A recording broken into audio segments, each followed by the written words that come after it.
Charisma is derived from a Greek word meaning an ability to elicit favor in other people. It's a magnetic quality of personality that people respond to as if it were magic. Charisma is almost like a magic wand that confers power over others.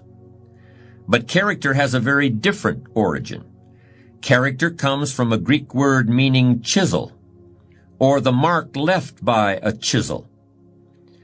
And of course, a chisel is a sharp steel tool used for making a sculpture out of a hard or difficult material like granite or marble. And a chisel is also used for stripping away waste material from an object, stripping away stuff that might get in the way in order to get down to the essential thing, the thing that really matters. You've got to chisel your character out of the raw material of yourself, just like a sculptor has to create a statue. The raw material is always there. Everything that happens to you, good or bad, is an opportunity for building your character. Let me point out another important distinction between character and charisma. You may have noticed it already. In both its definition and its derivation, character doesn't refer to other people. It doesn't refer to having power over other people or getting other people to follow you or gaining favor with other people. Character is something that you have and that you are. You could be marooned on a desert island and your character would still be important. In fact, it would likely be very important in that situation. But charisma wouldn't do you any good at all. Charisma requires the presence of others, while character is all about you. Character is the person you are after you've chiseled and have gotten past all the unnecessary material to what's underneath. But since we're usually surrounded by other people, let me be a little more specific about how the differences between a charismatic person and a person with character can play out in the real world, particularly in leadership situations. Here are 4 sets of circumstances that can easily occur. First, a really charismatic person can make people believe there's pie in the sky, or that the sky is going to fall tomorrow, one just as easily as the other. By creating these expectations, charismatic individuals can indeed energize and inspire others, or terrify and demotivate them, until the overblown scenarios are proven false and the charisma runs out. But a person of character doesn't need to be anyone's Pied Piper and isn't comfortable in that role. Instead, he or she looks within for the true source of inspiration and energy. Second, a charismatic person can inspire devoted or even fanatical loyalty. But this can all too easily turn into an unconscious sense of dependency, and that can make matters difficult when the leader is no longer available. Like a charismatic coach, effective during the glory years, but when he leaves the organization, there is a sense of abandonment, and the team may never achieve anything like its prior success. Powerful personalities often resist delegating authority, but it's an attitude of character for a leader to refrain from making himself or herself the indispensable heart and soul of an organization. Here's a third difference between character and charisma that's particularly important in a leadership situation. Charismatic people have to keep pulling rabbits out of the hat. The magic of their presence has got to keep expressing itself, or people might start wondering where it went. Worse yet, they might start getting bored. One of the biggest pitfalls for a charismatic leader comes straight from his or her ability to inspire love and devotion. And this is the last point I want to make. In order to bask in the warm glow of a leader's approval, people may become reluctant to voice disagreements. There are people who become isolated because subordinates are afraid of them. But the same isolation can occur as a result of misplaced affection. People of character are usually well loved by everyone around them, but they make it clear that their own first love is for the truth, even if it hurts.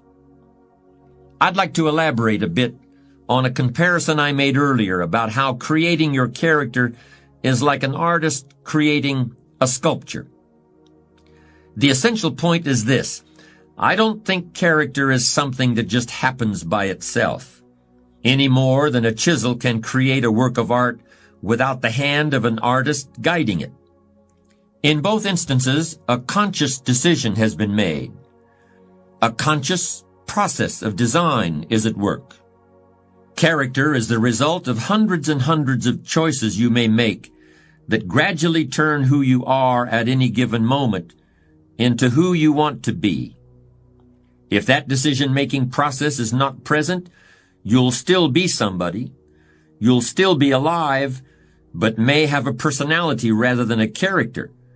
And to me, that's something very different. There used to be a joke about football teams that lost every game. The coach would say, "Well, we built a lot of character this year, didn't we?" As if character is something that you settle for when you haven't achieved what you really wanted. Or as if character is something that automatically develops in you as a result of adversity. I don't buy that. I don't think adversity by itself builds character, and I certainly don't think that success erodes it. You can build character by how you respond to what happens in your life, whether it's winning every game or losing every game, or getting rich or dealing with hard times. You build character out of certain qualities that you must create and diligently nurture within yourself, just like you would plant and water a seed or gather wood and build a campfire. You've got to look for those things in your heart and in your gut. You've got to chisel away in order to find them, just like chiseling away rock in order to create the sculpture that has previously existed only in your imagination. But the really amazing thing about character is that if you're sincerely committed to making yourself into the person you want to be, you'll not only create those qualities, you'll strengthen them and recreate them in abundance even as you're drawing on them every day of your life. Like the burning bush in the biblical book of Exodus, the bush that burned, but it was not consumed by the flames. Character sustains itself and nurtures itself, even as it's being put to work and tested and challenged. I don't mean to sound hard-hearted about this, but I believe that if you reach a certain age, and if you really haven't achieved very much in your own terms, I don't think you can ascribe this to bad luck or a difficult childhood or any other external factor.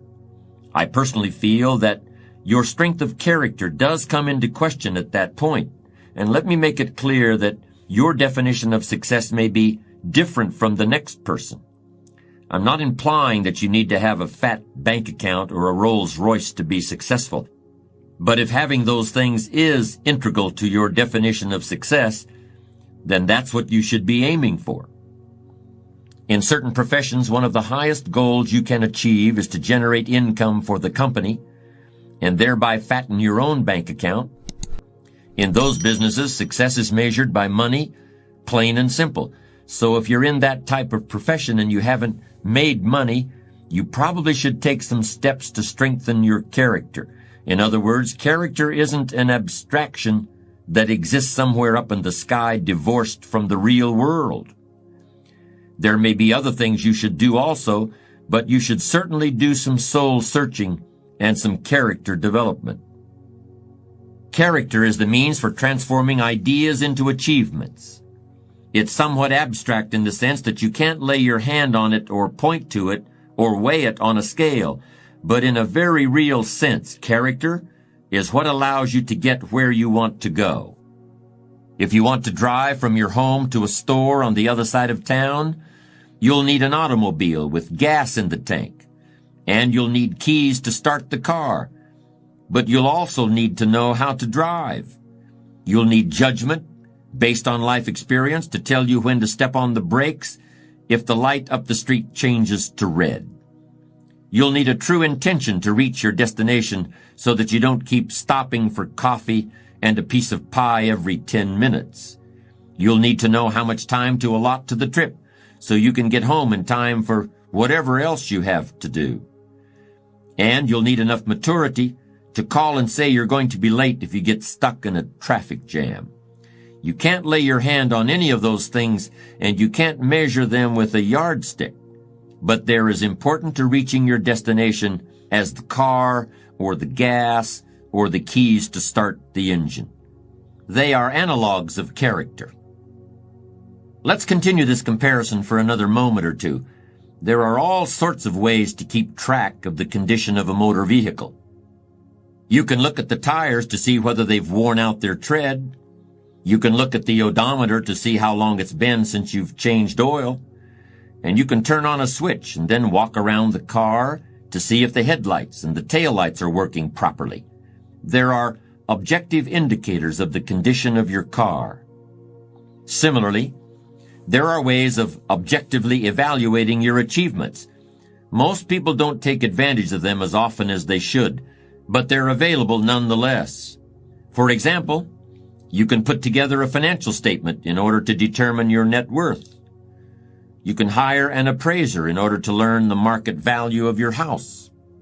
You can compare where you were 10 years ago to where you are now in order to determine the degree of progress you've made in your life. As I've tried to explain, achievement depends on character in the same way that a successful drive to the grocery store depends on knowing when to apply the brakes and when to step on the gas. But how can you know if your character is in good enough shape to get you where you want to go? To continue the metaphor we've been using, there are ways of discovering whether you still know how to drive without having an accident. I believe there are ways of evaluating the strength of your character that are almost as clear as the depth of tread on a tire or the amount of gasoline in the tank of an automobile. In order to use these techniques for character evaluation, all you need is a commitment to be ruthlessly honest with yourself. At first, that kind of ruthless honesty may include a little bit of pain, but once you accept the fact that character is basic to achievement, you'll gladly pay the price. Just as the gas gauge of a car indicates full and empty, with several demarcations in between, you can learn whether your character has enough fuel to get you to your life's destination. You can learn to tell whether you're on full or empty or somewhere in between. But while a car runs on only one fuel that is indicated by a single gauge, character, in my opinion, can be evaluated by 4 different imaginary gauges. Here's the first one. On the right-hand side of the gauge, corresponding to the letter F for full on a gas gauge, I want you to imagine the letter R, which stands for refusal. And on the left side of that gauge, I want you to imagine the letter C, which stands for complacency. If your character is good and strong, there are certain things that you simply refuse to accept in yourself or in other people. In your work, you refuse to accept anything less than your best effort.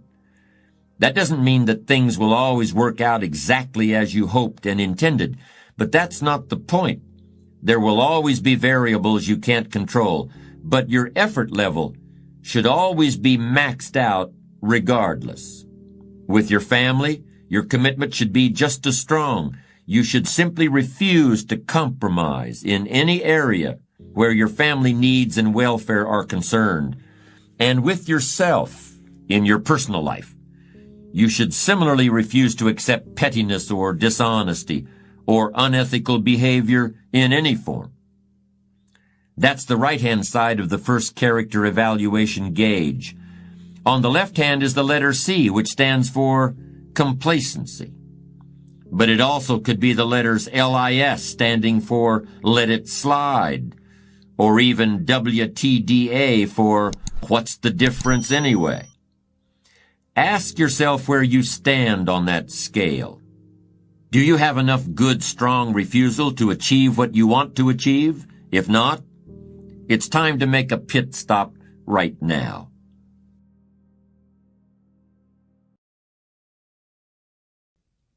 The second character rating gauge has the letter D on the right, and on the left is the letter M. The D stands for decision, and the M stands for maybe.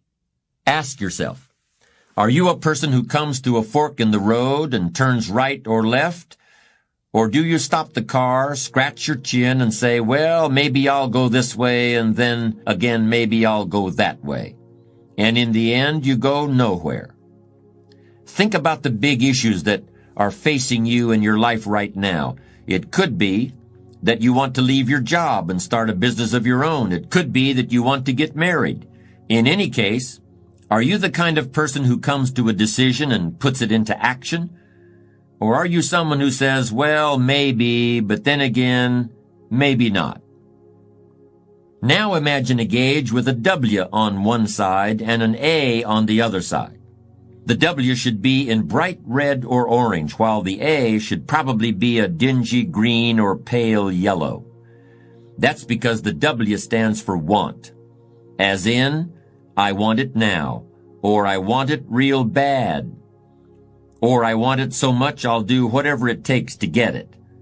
The W means you'll go to law school for 5 years at night while working full-time during the day because you want to be a lawyer. The W means you'll get up at 4 o'clock in the morning every day to work on your novel because you want to be a writer. It means you'll travel from one end of the country to the other many times in order to find a doctor who can make your child well. I know people who have done all those things because they wanted something and eventually they got it. The A stands for apathy. That's where you really don't care what happens. And if you really don't care what happens, it's just as well because it certainly isn't going to be anything good. Now we come to the last of our imaginary character gauges. On the right-hand side is the letter P, and that stands for promise. And on the left-hand side is a letter F, and that stands for fear. If you are a person of strong character, you will promise yourself that you will achieve your goals or what? It doesn't matter, because you never consider that possibility. You have made a promise, and you're going to keep it. When you set out to drive to the grocery store, you don't stop at the doorway and think, what will I do if I don't make it? You simply intend to get to the grocery store. You know you're going to get there. You will get there. It's simply assumed. Fear is simply the inability to make a promise to yourself. It kicks in when you start thinking about all the bad things that can happen to you on the way to your destination. And before long you're thinking, wouldn't it be easier just to stay home? Isn't it safer to just stay in bed? Isn't it better to pull the covers up over my head? In this discussion, we've been using the metaphor of going across town in a car. Let me conclude by referring to another little excursion, and it's one that I know for a fact you have already taken. When you were learning how to walk, you made a silent promise to yourself that you were going to do it. It may have been scary at times. You surely stumbled again and again. Tears surely fell from your eyes, but no matter. You didn't even think about that. Each time you fell, you forgot about it as soon as you regained your feet because you had promised yourself you were going to walk across the room. And you did it. How long did it take? Who cares? You did it.